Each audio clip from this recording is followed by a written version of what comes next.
tienen dudas. Ahí está. Entonces, bueno, pues me están preguntando cómo es la reflexión final y yo quiero explicar que esta vez se trata de una reflexión que puede ser de mínimo 4 páginas, máximo 8 páginas.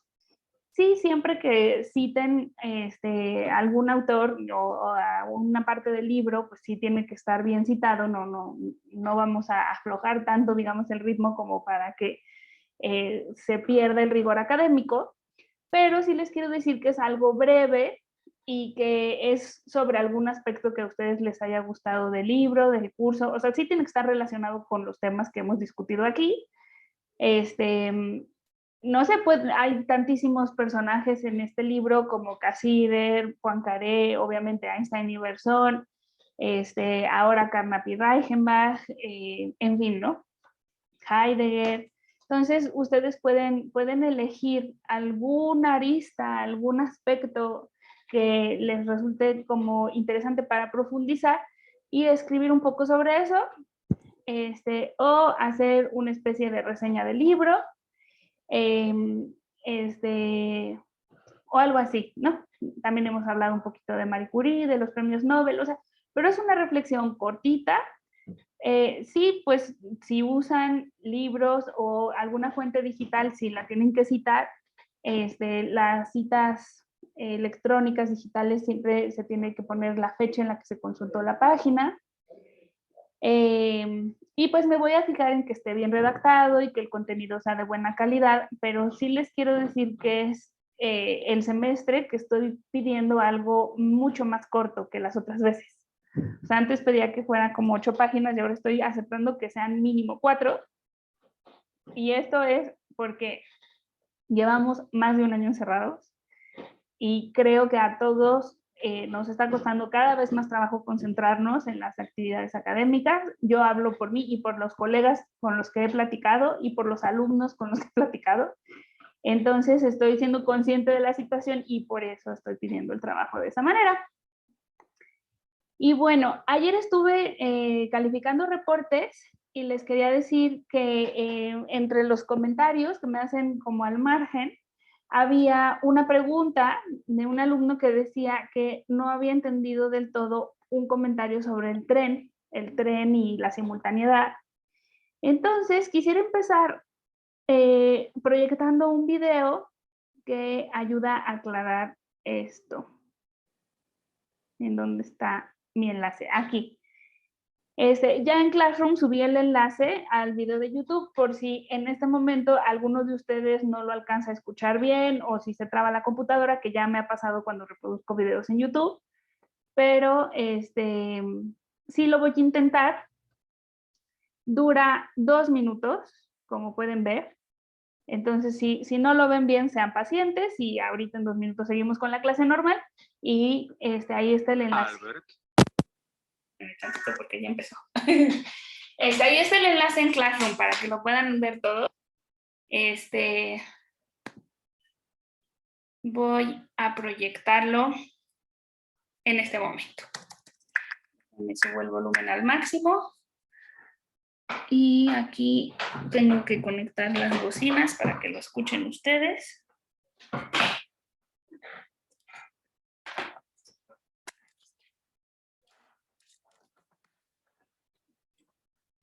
Muy bien.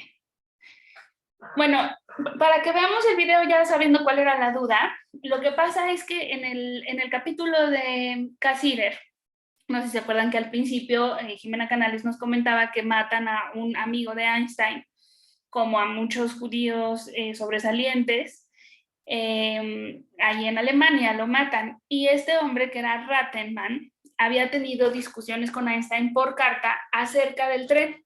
Y el alumno me decía que pues no había entendido muy bien cuál era el comentario de este Rattenmann acerca del tren. La pregunta que plantea el amigo de Einstein es la siguiente.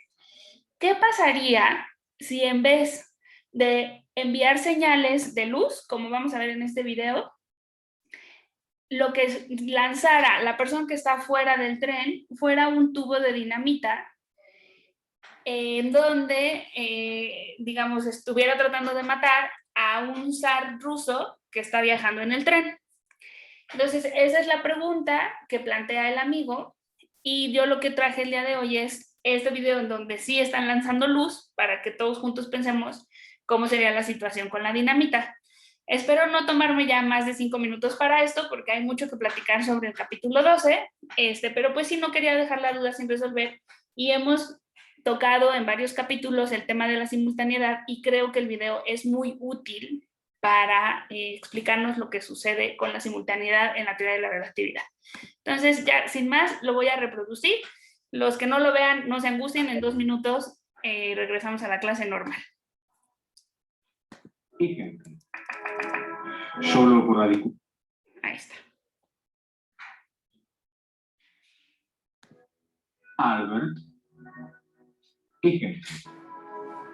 Solo por la discusión en sí. El lugar y momento exacto se pasan el uno al otro. Ellos observan un resplandor de luz. Una esfera de luz se expande hacia afuera desde ese punto.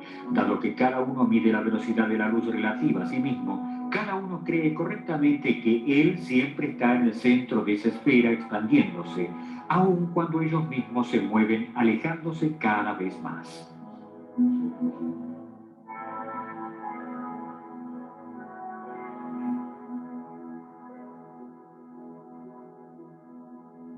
¿Cómo pueden dos personas en lugares diferentes estar en el centro de la misma esfera?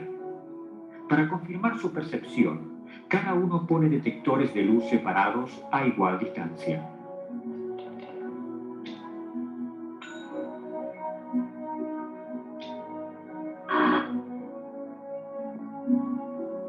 Sin embargo, mientras el detector de Albert registra la luz llegando simultáneamente, él cree que la luz golpea el detector de Henry en tiempos diferentes.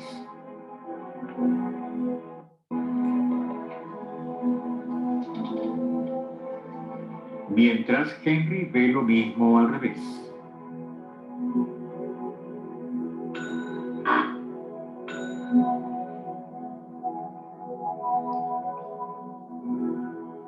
Ellos están de acuerdo con la velocidad de luz, pero están en desacuerdo sobre si los eventos suceden simultáneamente o en tiempos diferentes.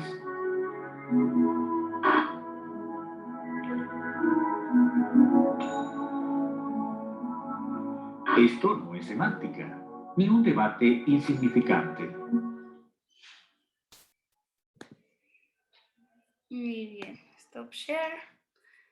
Déjenme nada más cierro YouTube. Exacto. Bueno, me gustó muchísimo el video. Son solamente 2 minutos. Y creo que si lo ven varias veces, pues va a quedar más claro cómo lo que se considera simultáneo depende del observador. Y entonces este comentario que está haciendo el amigo de Einstein, Rathenam, es que si en vez de luz estuviéramos hablando de una dinamita, o sea, o un arma mortal, sería como muy absurdo aceptar que llega 2 veces al tren, como si pudiera matar 2 veces al zar. Sí podemos pensar que se detecta en 2 momentos distintos la luz de la linterna de Einstein, pero este hombre discutiendo con Einstein decía, sería absurdo decir que lo mata en 2 momentos, como pues obviamente si lo mató en uno ya no lo va a matar en el segundo, aunque Einstein lo vea simultáneo, ¿no? Entonces, bueno, eso era pues atendiendo un poco a lo que estuve leyendo ayer en sus reportes de lectura, y ahora sí, vamos a empezar ya con la clase del día de hoy, para la cual preparé este pizarrón donde tenemos a los protagonistas del capítulo 12, que se titula Positivismo lógico. Y como pues ustedes ya leyeron, los 2 protagonistas del día de hoy son Carnap, que no sé por qué no se ve aquí su nombre, ahí está, Rudolf Carnap y Hans Reichenbach, y los puse aquí como cerquita de Einstein porque pues Einstein era su profesor, y claramente lo que nos presenta el capítulo es que estos dos hombres en diversos trabajos defendieron la postura de Einstein frente a la de Bergson y defendieron la teoría de la relatividad de Einstein y su propuesta de un reloj ideal basado en la velocidad de la luz. Entonces voy a ir leyendo mi resumen del capítulo y pues vamos a ir poniendo aquí en el pizarrón algunas de las ideas y de los trabajos de cada uno de estos hombres. Un poco como para contarles el contexto histórico, el positivismo lógico o empirismo lógico se funda en Viena con el Círculo de Viena que aquí está mencionado y que justamente lo puse por acá, porque Carnap está entre los fundadores junto con Maurice Schlick, que también es mencionado en este capítulo. Y la historia, que un poco ya les había creo que comentado alguna vez, pues es que Schlick crea un grupo de lectura en donde se ponen a leer a Wittgenstein. Es curioso cómo en este capítulo Jimena Canales nos dice que Einstein fue como una guía, por ejemplo, para Reichenbach, para afirmar que los conceptos deben estar siempre sustentados empíricamente. Los conceptos quedan vacíos cuando dejan de estar firmemente ligados a experiencias. Esta es una frase que nos dice Jimena Canales que está en un libro de Reichenbach. Bueno, todo lo que ponga aquí cerquita de Reichenbach van a ser citas suyas. Y que también Einstein la había dicho, esta misma frase, en su conferencia que se llama Geometría y Experiencia, en donde va a defender que la geometría verdadera del mundo es la que defiende Einstein en su teoría.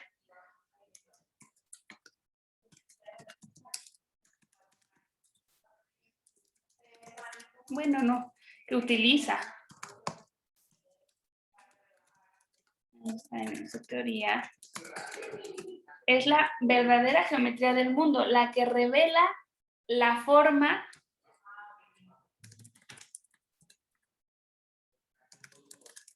del universo, del mundo real. Estas afirmaciones son fuertísimas porque es como si la ciencia ya hubiera llegado a la última verdad y no pudiera estarse equivocando. Los filósofos de la ciencia hoy en día resaltan que pues siempre tenemos que ser escépticos hacia el conocimiento científico, aunque esté muy confirmado, porque la historia de la ciencia nos muestra que la comunidad científica se ha equivocado N mil veces, a pesar de que tenía todos los experimentos a su favor. Y el ejemplo más fuerte pues es el de la teoría de Newton, que fue confirmada experimentalmente en todos los ámbitos, con caída libre, con las mareas, con los planetas, o sea, había todo el sustento experimental del mundo y sabemos hoy en día que pues Newton estaba equivocado en muchas cosas. Déjenme, me pongo los audífonos porque me parece que aíslan un poquito el ruido del fondo. Muy bien.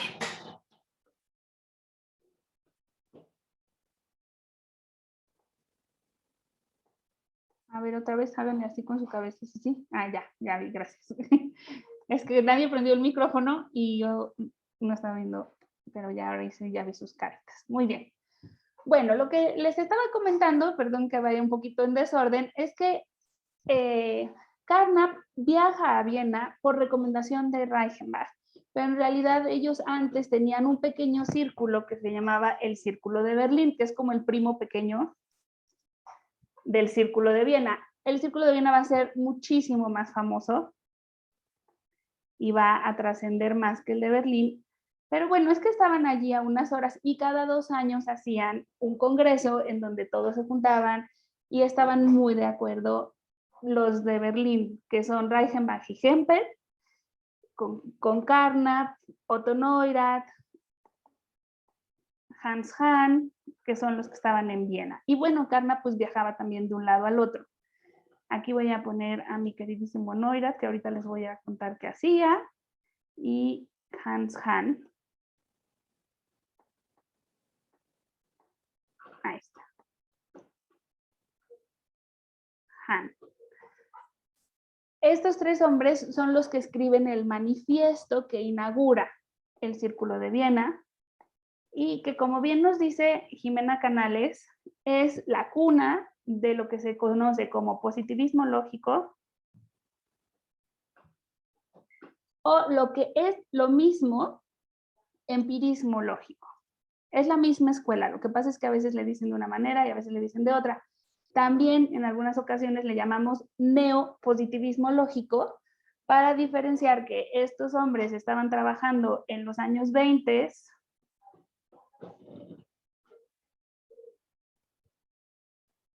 a los 30,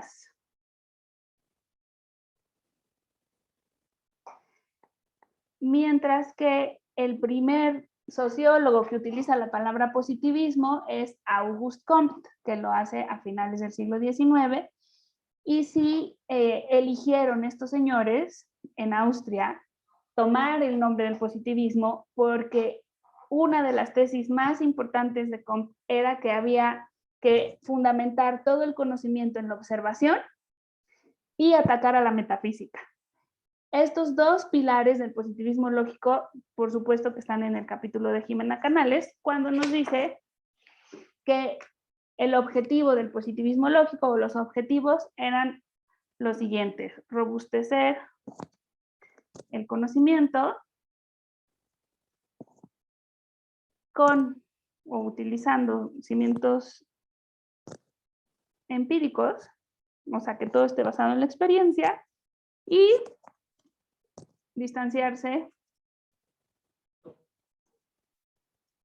de la metafísica, que era incluso un insulto entre ellos.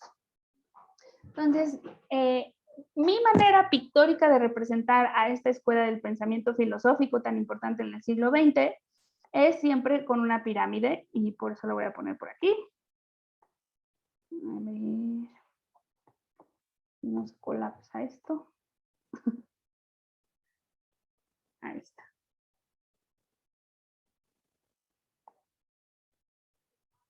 Muy bien. En esta pirámide, como pueden ver, o sea, fíjense en la frase que tenemos ahí de Reichenbach, los conceptos solamente tienen significado si están ligados a la experiencia, si no, se consideran vacíos. Entonces, aquí arriba están, ahorita lo voy a subir, teorías, las leyes de la ciencia, generalizaciones, y todo esto está basado en la experiencia, la observación. Esto quiero que quede más arriba, pero bueno, ustedes me entienden, o sea, en el piquito de la pirámide está lo más abstracto y la base es la experiencia, los cimientos empíricos, los experimentos, la observación. Una vez que observamos, lo que hacemos son enunciados observacionales.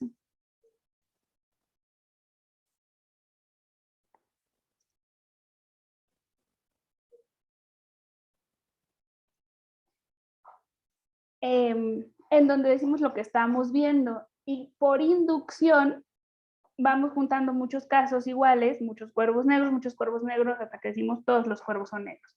Juntamos muchos mamíferos y decimos cuáles son las características de los mamíferos, juntamos muchos elementos radioactivos y hacemos leyes y generalizaciones acerca de ellos. Entonces, esta pirámide para mí es así visualmente la mejor manera de recordar al empirismo lógico, o si no, con una infografía que hice el año pasado, que les voy a compartir un momento. Aquí. ¿Dónde está mi infografía? Aquí está. En un curso para dar clases digitales, hice una imagen para cada clase, y la imagen de la clase dedicada al Círculo de Viena era esta, porque ellos querían evitar toda metafísica y en sus reuniones, como era tan insultante decirle al otro que estaba empezando a hablar de cosas metafísicas, simplemente le decían ya estás entrando en esos terrenos horribles. Y por eso aquí está tachada la de metafísica. ¿Qué es lo metafísico para el Círculo de Viena? Es todo aquello que no se puede demostrar con experimentos. Cualquier frase que contenga a Dios, al alma o a entidades inobservables de esta índole, con lo cual, como se pueden imaginar, critican muy fuertemente a los existencialistas que hablan del ser, que hablan de la nada, a Descartes cuando habla del alma, o a Nietzsche cuando habla de Dios. Entonces, todos esos conocimientos les parece a ellos que no se pueden comprobar, son subjetivos, son de lo que Wittgenstein diría que no se puede hablar porque pertenecen a la esfera de lo subjetivo o de lo moral.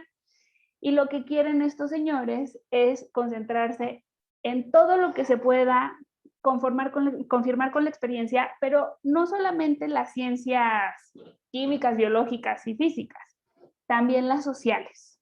Entonces, para demostrarles esto, quiero mostrarles en mi navegador, aquí donde está, permítanme un momentito. Tengo esto que hacía el Círculo de Viena. A ver si me deja compartirlo. Aquí está. ¿Sí? O sea, para mí es muy importante que ustedes no se queden con la idea de que estos señores solamente hablaban de ciencia como las ciencias naturales. También las ciencias sociales se podían fundamentar en la experiencia y Otto Neurath con su mujer Marie Neurath idearon, y con este hombre que se llamaba Gerard Arndt, idearon un lenguaje visual. Y a mí esta es una de las imágenes que me gusta más para mostrar problemas sociales de su época. Hacían infografías de este tipo, que si se abre, vamos a ver en un minuto. A ver, bueno, si no...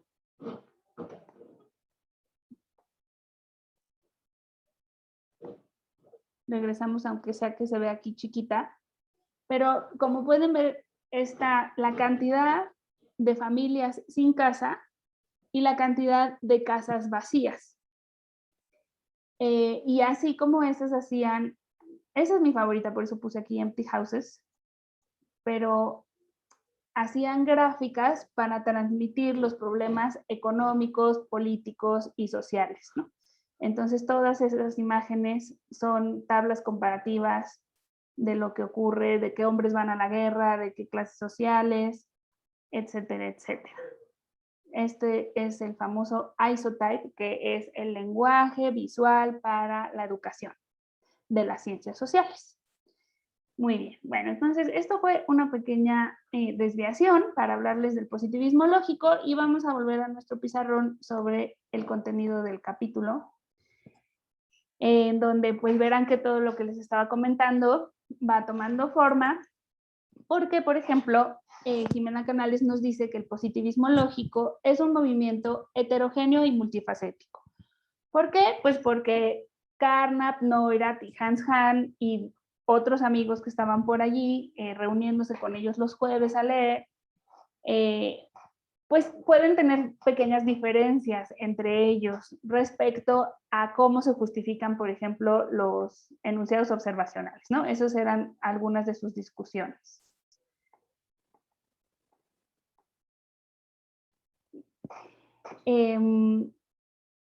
Entonces, por eso es multifacético. O sea, cada uno de estos autores puede tener pequeñas diferencias, pero lo que sí comparten es este fundacionismo en la experiencia, por eso es empirismo. O sea, sin duda, todo conocimiento tiene que estar fundamentado en la experiencia. Y es lógico porque ellos afirmaban que la metodología de justificación tenía que ser lógica. Y entonces hacen sus fórmulas de cómo son las explicaciones, como argumentos, y sus fórmulas de cómo asignar significado a estos enunciados teóricos, y todo eso es mediante la lógica. El método tiene que ser lógico. Muy bien. Bueno, sigo leyendo las características del trabajo de Reichenbach y de Carnap, y ya poco a poco lo voy relacionando más con el tema de Einstein y de Bergson, que pues como pudimos ver, estos dos alumnos de Einstein se decantaron claramente por apoyar a la visión científica de Einstein. El problemita, puse yo aquí en mi cuaderno, el problemita era que Bergson era nada más y nada menos que metafísica para ellos. ¿Por qué?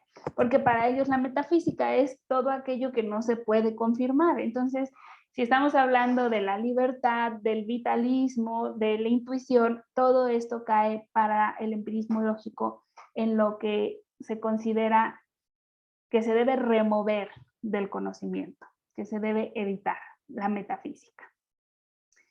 Tanto Reichenbach como Carnap tuvieron que exiliarse a Estados Unidos y fundaron la revista Erkenntnis, que significa conocimiento, y que hasta el día de hoy es una revista muy prestigiosa para publicar en cuestiones de filosofía de la ciencia analítica.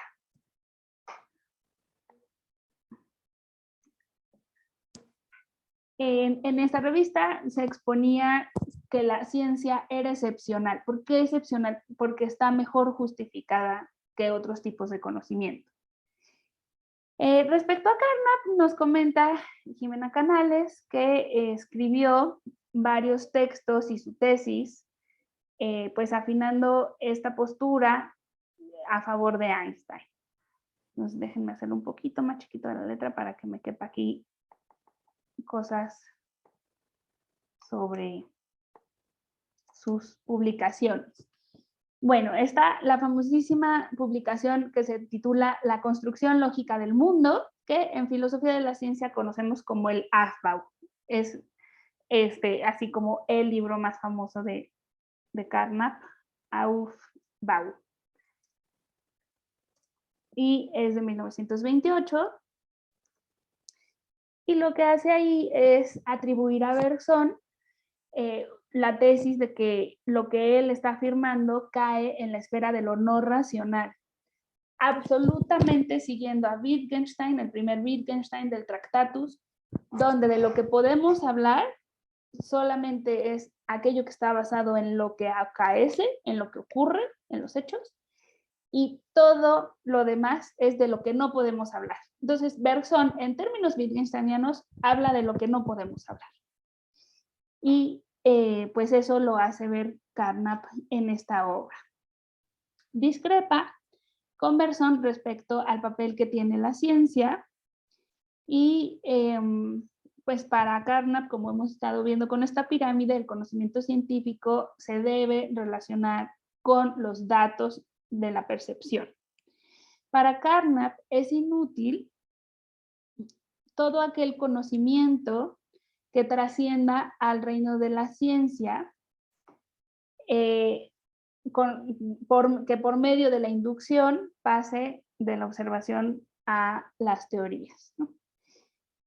Hay que ser un poquito cuidadosos aquí porque sí hay matices. O sea, por ejemplo, es que Carnap era muy duro en sus escritos, y en alguno por allí dice, en la superación de la metafísica, dice que lo que hace Nietzsche es poesía. Entonces, no dice que sea del todo inútil. Dice pues que sirve, pues sí, para divertirse, para el fin de semana, pero no es ciencia.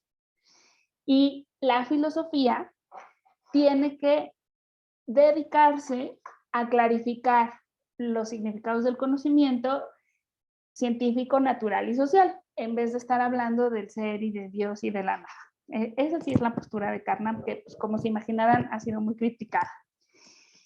También escribió en 1900, ¿dónde está aquí? ¿Dónde está su tesis? Creo que es entre 1921 y 1922.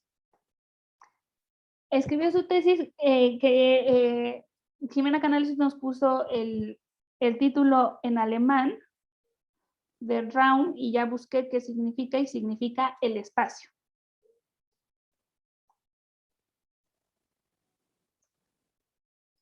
Y esta parte, pues, es de las más importantes respecto al debate entre Einstein y Bergson, porque aquí Carnap tiene una propuesta respecto a cómo podemos entender la lucha entre los filósofos y los físicos. Y su propuesta es la siguiente. La voy a escribir en rojo porque creo que es así lo más importante para el debate de Bergson y de Einstein. Carnap dice lo siguiente: para entender el espacio hay que dividir tareas. A los matemáticos, a la matemática, le corresponde construir la parte formal. A los filósofos o a la filosofía le corresponde la parte intuitiva.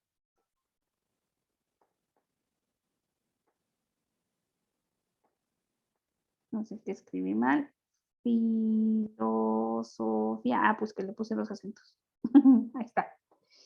Y la tercera tarea es la que le corresponde a la física. Y esa es, pues, resolver el aspecto físico. Así lo dice tal cual Carnap. Aspecto. Entonces es muy curiosa la salida de Carnap porque dice, todos tienen razón. Einstein tiene razón cuando habla de física, Bergson pues tiene un poco de razón cuando habla de intuición, aunque a Carnap eso no le va a interesar tanto. Pues dice, pues no sé por qué tanto grito y sombrerazo. Cada uno puede tener razón. Y entonces yo aquí me pregunto dos cosas. Cada uno puede definir por su cuenta lo que es el tiempo, o debemos insistir en encontrar una definición de tiempo que englobe todos los aspectos. Porque si nos quedamos tan contentos con que cada uno tenga su definición, pues realmente no habría ni debate, ¿no? O sea, si podemos quedarnos tranquilos, como Nancy Cartwright, gran filósofa de la ciencia, asumiendo que hay dominios del conocimiento independientes que construyen mundos independientes, pues todos están contentos, cada quien por su lado. Pero pienso yo que si hay debate es porque estos señores, todos ellos, no solamente Einstein y Bergson, también Reichenbach, también Poincaré, también Lorentz, ellos sí creen que debe haber un solo concepto del tiempo y que es muy complicado que ese solo concepto del tiempo sea capaz de dar cuenta de lo que ocurre en la ciencia y de lo que podemos medir, y además de lo que nosotros experimentamos y percibimos. O sea, eso sí, pues no se ha logrado.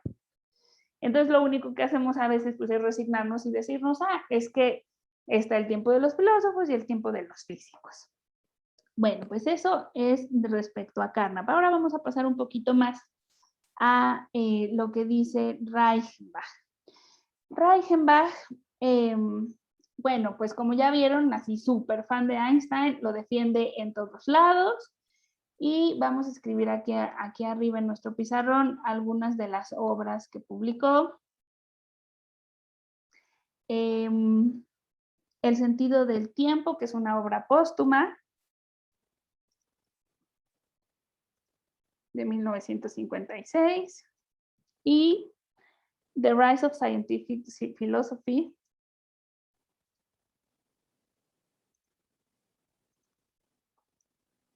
Miren, sí reconoció el inglés, wow.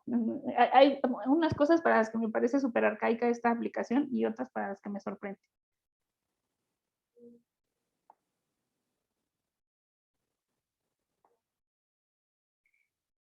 Bueno, y allí este hombre pues nos dice que lo único que puede hacer el filósofo es analizar los resultados de la ciencia, interpretar su significado y afianzar su validez. Lo único, fíjense, ¿cuál es la tarea de los filósofos?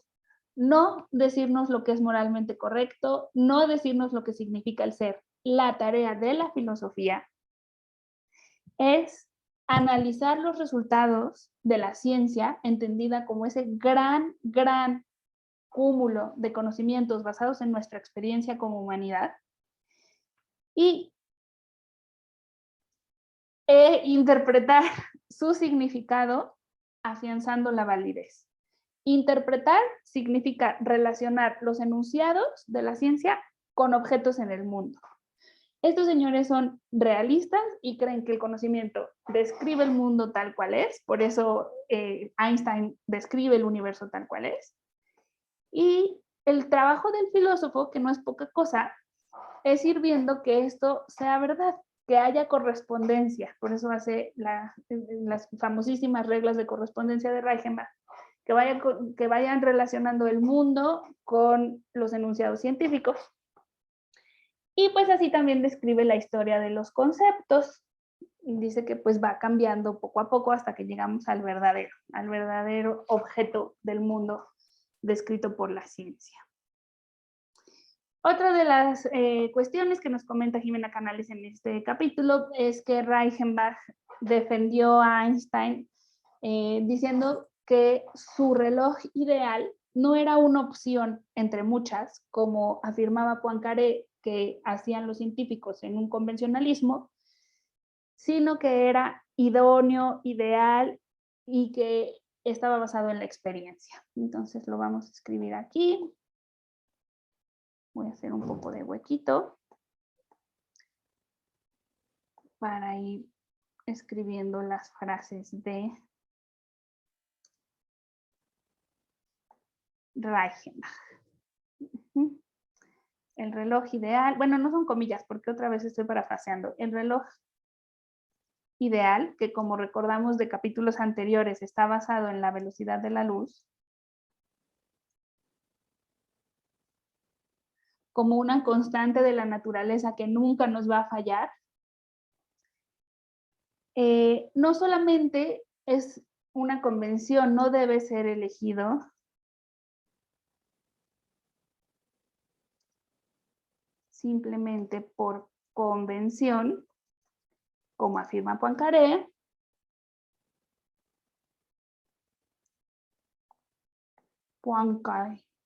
luego me dicen que lo pronuncio muy mexicanizado, pues sí, como afirmaría Poincaré, sino que es el reloj idóneo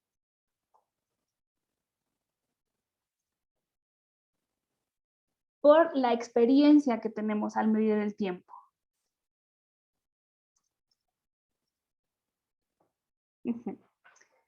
Otra vez, ¿no? En esta pirámide que siempre tienen en la cabeza, así como que todo tiene que subir desde los datos hacia la abstracción, justificándose de esta manera. Reichenbach critica a Poincaré, defiende a Einstein y entra aquí en discusión con otro hombre importante que es el matemático Hermann Weyl. Entonces, vamos a ponerlo aquí nada más para tener el dato en el pizarrón, que en esta discusión realmente Hermann Weyl estaba criticando a Einstein.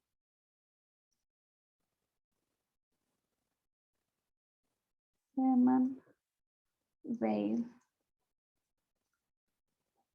a Einstein, diciendo que si bien reconocía los beneficios didácticos del reloj ideal, no creía que se justificara de eso que la teoría de Einstein fuera la descripción correcta del universo y que lo que tenía que hacer Einstein era, el físico debe proveer o construir una teoría científica del universo, construir una teoría del universo, de la cual se puede derivar este asunto de los relojes y de la luz y todo, pero que hacía falta como más sustento teórico. Y pedía que Einstein hiciera el desarrollo de esa teoría, ¿no? Y bueno, pues lo que Einstein le va a terminar respondiendo es que en efecto su teoría de la relatividad es la descripción del universo y que esta geometría es la auténtica geometría del universo. Entonces, a nivel epistemológico, nosotros como filósofos sí nos podemos cuestionar, y es muy interesante, si existe la posibilidad de describir el mundo, la cosa en sí. ¿Sí se dan cuenta si como filosóficamente Einstein cree que ya accedió a la cosa en sí? Y sus dos alumnitos le dan la razón, ¿no? Dicen, sí, sí, esta es la geometría del mundo. Pero nosotros como filósofos, como escépticos, como personas que hemos leído a Hume y como ustedes, personas que han leído a Kant, saben que siempre existe la posibilidad de que no estemos accediendo a la cosa en sí. ¿Sí ven? O sea, hay una limitación de la gente cognoscente que los filósofos tenemos muy clara y que los científicos no tienen nada claro. Porque si no, pues tal vez se volverían locos. Ellos creen que están describiendo el mundo real, si no, pues a qué van a trabajar, ¿no? Entonces aquí pues Einstein y luego su amigo Reichenbach, que había estudiado filosofía, pero también había estudiado física e ingeniería, le dedican un par de párrafos, Jimena Canales, a la cuestión de la técnica y la ingeniería. Bueno, Reichenbach pues se une a Einstein para afirmar que la teoría de la relatividad y su geometría no euclidiana están describiendo al mundo. Y no me sorprende que les haya costado trabajo convencer a la comunidad, porque creo que a todos nos pasa, o sea, cuando crecemos, tal vez cuando somos niños creemos que el mundo es plano, ¿no? Y luego ya llegamos a la secundaria y nos hablan de los átomos y todo, y pues ya como que empezamos a ver que la ciencia es más compleja. Y luego un día en la vida llegamos, por azares del destino, a enterarnos de que Einstein construyó una cosa, un concepto que se llama el espacio-tiempo, y a todos, creo, nos cuesta muchísimo trabajo entender que el mundo sea así. O sea, de veras es así como un shock, un shock intelectual, ¿no? Entonces estos señores pues iban por allí diciendo, es que por más que nos choque, esa es la descripción del mundo y cuando medimos, así son las cosas, ¿no? Pues bueno, pues sobre eso se trata este capítulo. Ya quedan poquitos minutos, entonces ya me voy a callar para escuchar sus comentarios. Solo quisiera compartir una foto más para que conozcan a Schlick. El hombre, a ver, por aquí cerramos esto. Yo tenía aquí una foto de Schlick. Ah, esta es una foto de una caricatura del Círculo de Viena, cómo están allí bailando. El Círculo de Viena, en alemán Wiener Kreis, también conocido como el Círculo de Viena, para la concepción científica del mundo. Todo el mundo debe ser estudiado mediante la ciencia. Déjame bajo tantito el pizarrón para poder ver aquí, porque había buscado yo la foto de Schlick. Pero es que ¿saben qué pasa? Que se ponen como justo las pestañas. Ah, ya, aquí está. Aquí está Reichenbach, Carnap, Schlick.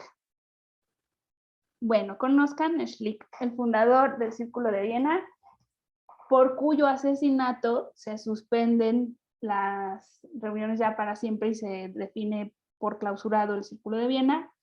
Es asesinado por un alumno nazi en las escaleras de la Universidad de Viena y es muy querido por todos los empiristas lógicos, porque de hecho le habían ofrecido un trabajo en Estados Unidos, fue a la entrevista en Estados Unidos y todo, y regresa a Viena a pensárselo, si sí se queda o no, y ahí es cuando Neurath y otros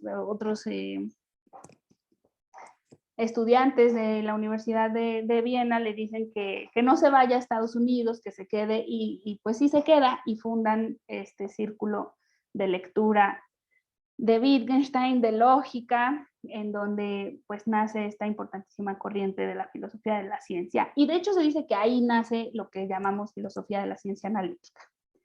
Entonces, pues sí quería que vieran a Schlick, quien fundó el círculo y quien muere asesinado por su alumno nazi, y que muchos de este círculo tienen que emigrar a diferentes países. Aquí me gustó mucho el dato que nos dijo Jimena Canales, o sea que a Reichenbach definitivamente o sea, se tiene que exiliar por ser judío, y Carnap no era judío, sino que se tiene que ir por izquierdista y pacifista, pero no dijo específicamente que fuera judío, como sí lo eran la mayoría de los miembros del Círculo de Bien. Muy bien, bueno, pues con eso sí ya terminaría yo la clase. Déjenme, dejo de compartir pantalla y voy a dejar de grabar para que conversemos unos minutitos a ver si tienen dudas o comentarios o ya preguntas del trabajo final, porque pues ya estamos llegando a la recta final de nuestro curso.